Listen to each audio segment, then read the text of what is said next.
ठाकुर जी को, लेकिन हां चतुराई से किए गए कोई भी गुण साधन ठाकुर जी को प्रिय नहीं। सहज में जो हो जाए ठाकुर जी को भाते। भगवान 3 महीने के हो गए, धीरे धीरे ठाकुर जी 1 वर्ष के हो गए।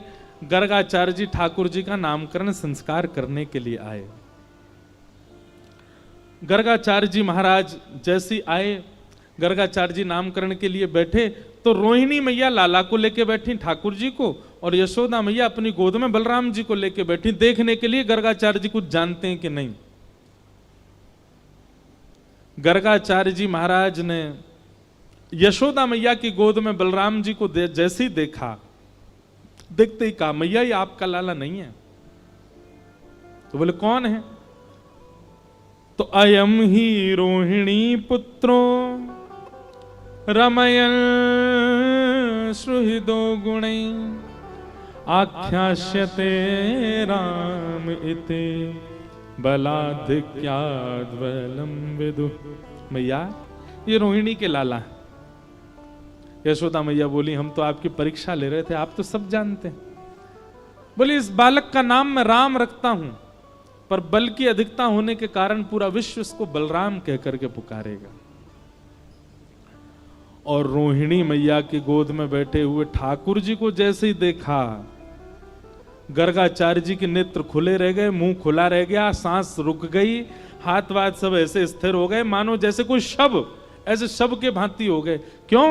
देखते ही उन्होंने अपनी दिव्य दृष्टि से जैसे ही देखा, पता चल गया शंख चक्र गदा पद्मधारी साक्षात नारायण है ये तो। यशोदा मैया बोली बाबा पधार गए क्या? जोर से हिलाया, बोले बाबा बाहर जाके पधारो, घर में काहे को पधार गए? थोड़ी देर बाद गर्गाचार्य जी के जब ध्यान टूटा, बोले मैया ये आपकी गोद में जो बालक बैठा है ये सामान्य बालक नहीं है, ये साधारण बालक नहीं है। ठाकुर जी छोटे से 1 साल के हैं और रोहिणी मैया की गोद में बैठे बैठे और घूर रहे हैं। गर्गाचार्य जी को बोले मेरी पोल पट्टी खोलेगा सबरी, बोलना अभी जानते नहीं। ठाकुर जी ने गोद में बैठे बैठे इशारा किया, बोले मैया को नहीं बताओ मैं कौन हूं। गर्गाचार्य जी ने तुरंत नेत्र बंद किए। ठाकुर जी अंतस्थ में आ गए और अंतस्थ में आके बोले हे गर्गाचार्य जी आप सब जानते हैं, आप त्रिकालदर्शी हैं, पर मां को नहीं बताइए कि मैं परमात्मा हूं। गर्गाचार्य जी बोले क्यों? कारण? ठाकुर जी कहते हैं मैं ब्रज में आया क्यों हूं? केवल प्रेम स्वीकार करने और क्षमा करना। गर्गाचार्य जी जहां प्रभुता प्रधान होती है ना वहां प्रेम नहीं होता। मैं प्रभुता छुपा के रहना चाहता हूं। आप मां को यदि बता दोगे कि मैं भगवान हूं, मोए कोई मंदिर में दियावेगी, पुजारी जी तो कहेगी दिन रात या की आरती करे करो, भैया भगवान है जे तो। मैं तो मैया को प्रेम लेवे आया हूं, इन ब्रजवासियों को प्रेम स्वीकार करवे आया हूं, इसलिए आपसे मेरी प्रार्थना मैया से ये मत बताओ कि मैं परमात्मा। इसलिए गर्गाचार्य जी समाधिस्थ हुए। गर्गाचार्य जी की जब समाधि खुली तो बोले मैया आपकी गोद में जो बालक बैठा है ये साधारण नहीं है। बोले कौन है जी?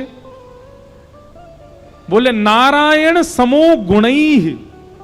पहले तो कहने वाले थे ये साक्षात नारायण है, लेकिन ठाकुर जी के मना करने पर गर्गाचार्य जी बोले ये नारायण के समान गुण वाला है।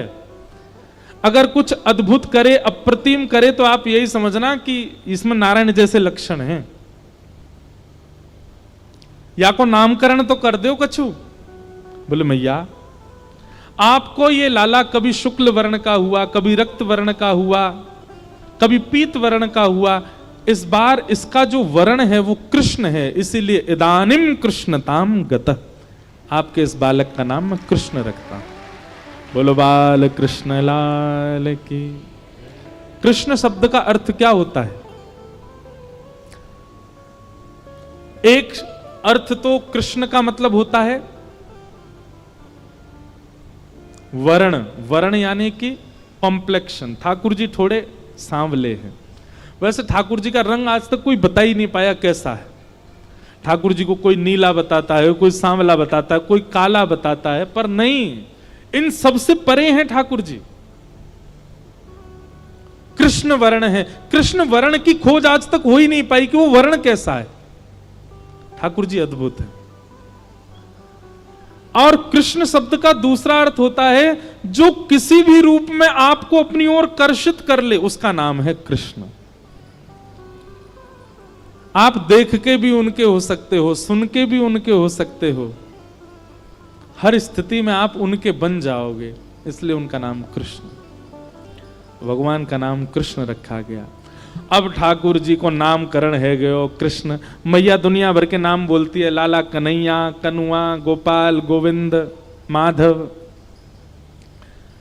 ठाकुर जी धीरे धीरे थोड़े थोड़े बड़े हो रहे हैं। अब मैया उनसे बुलवाती है, बोले लाला बोल मैया। ठाकुर जी नहीं बोलते। नंद बाबा आके बोलते हैं मैया ना बोले को, यूं बोले को बाबा। लाला बोल बाबा। ठाकुर जी मुस्कुराते, नहीं बोलते बाबा। दाऊ दादा आके बोलते हैं लाला बोल भैया। ठाकुर जी नहीं बोलते। इतने में ही एक गैया सामने से निकलती है और ठाकुर जी बोलते हैं गैया। और जैसे ही ठाकुर जी बोले गैया, पूरे नंदगांव में, पूरे गोकुल में नगाड़े बजने लगे, बधाई हो बधाई हो, अरे नंद को लाला बोलन लगो। ठाकुर जी ने सबसे पहला शब्द क्या बोला पृथ्वी पर? गैया। सबसे पहले गैया बोले। और जैसे ही गैया बोले, यशोदा मैया बोली लाला लाला गैया, अब बोल मैया। तब ठाकुर जी बोले मैया। नंद बाबा गोद में लेके भागे, बोले लाला बोल भैया, लाला बोल बाबा। ठाकुर जी बोले बाबा। अब तो सब गोपियां, ग्वाल सब आ गए नंद भवन में, और सब अपनी अपनी गोद में लेकर के लाला से अपना नाम बुलवा में।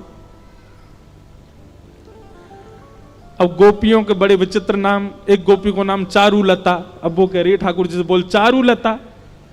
ठाकुर जी रोने लगे, बोले दारी तो समझ ना आ रही, अभी बोलना सीखा हूं मैं, कहां से बोलूं चारुलता। ठाकुर जी की ऐसी मधुर लीला चल रही है। अब मैया ने ठाकुर जी को और भी कुछ सिखाया। सब गोपियों को बुला लिया। मैया वो देखो तुम्हें लाला की एक नई भाव दिखाऊं। सब गोपियां घेर के बैठी हैं, बीच में ठाकुर जी बैठे हैं। मैया बोली लाला तेरी आंख कहां है? तो छोटे से ठाकुर जी ऐसे करते हैं, सब गोपियां ताली बजाते, ओहो लाला को पता है आंख कहां है। एक गोपी बोली लाला नाक कहां है? तो ठाकुर जी अपनी नाक पकड़े, ये रही मेरी नाक। लाला तेरी जीभ कहां है? तो ठाकुर जी अपनी जीभ निकाले, ये मेरी जीभ। एक गोपी बोली लाला तेरे कान कहां है? ठाकुर जी उस गोपी की ओर ऐसे घूर के देखें, बोले मैं सब समझ रहा हूं, मैं जैसे कान पकड़ूंगा सोई कहेगी क्षमा कर दियो लाला, कान मत पकड़े। मैं कान पकड़ूंगा ही ना। गोपी फिर बोली लाला तेरे कान कहां है? सो ठाकुर जी धीमे धीमे उठे, अभी नेक नेक चलना सीखे, और नेक नेक चल के गए और गोपी के कान पकड़ के बोले जे रे कान। अपने काय को पकड़ूं? तेरे कान पकड़ के दिखाऊंगा जे है कान।